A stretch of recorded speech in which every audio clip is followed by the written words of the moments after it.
with the Brexit Party taking over 30% of the vote, and Change UK languishing behind on a little over 3%, it's worth asking, why are Change UK, aka the Independent Group, aka TIG, aka CHUK, having such a difficult time? The first issue seems to be difficulty with messaging. Can you just look at your hands, please? You're really good. You're doing that ever so well. That's the best I've seen you done. Brilliant. That's it. It's there. That's the answer to this. It's in your hands.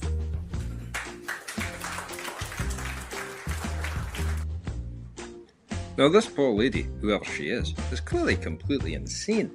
But one MP going off their medication doesn't explain how less than a third of the voting public had any idea what your party policies actually are.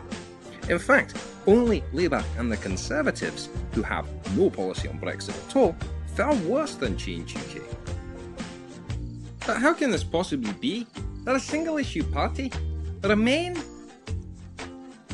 Well, the answer is relatively obvious. Change UK is simply a distilled version of the chaos and indecision of the two main parties. What they actually want to say is we will never ever leave the EU, regardless of how anyone votes. But of course they can't actually say that. Add to this gross and inexplicable incompetence, and you begin to make sense of how they didn't win a single seat.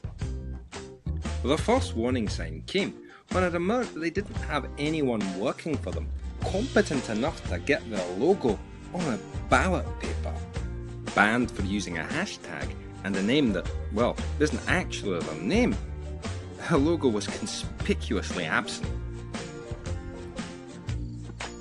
Things then went from bloody awful to downright hilarious when it emerged that Change UK weren't even putting up a candidate for the Peterborough by-election. Now, Change UK have blamed Labour shenanigans for this, but Labour have come out and said that it's just down to Change UK incompetence. Normally, I wouldn't be inclined to trust anyone, but given the wealth of evidence, I think Labour are probably telling the truth here. In fact, it isn't entirely clear whether or not Change UK's members actually support Change UK themselves, with Julie Girling, Change UK MEP, stating, "In my view, the best way to get a people's vote to stop Brexit is to vote Lib Dem."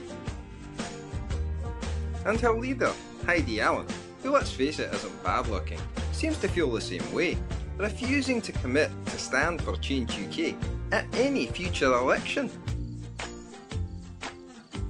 The despondent mood within Change UK seems to have been captured pretty perfectly by the words of Rachel Johnson, who, to her credit, has been pretty straightforward and transparent about the whole thing. She stated, "It's a terrible name. They want to focus group everything, and they have a leadership team of about 11 people. Now, of course, Change UK didn't win a single seat, and in a few weeks' time, they will be as distant a memory as Theresa May's abortive premiership. But what's truly disturbing is that people this incompetent could get anywhere near power at all. They couldn't organise a shag in a whorehouse.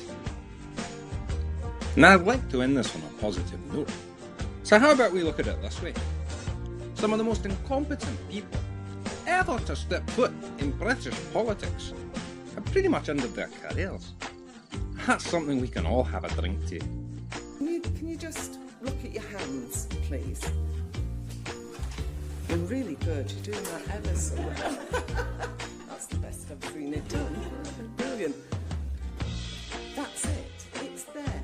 That's the answer to this. It's in your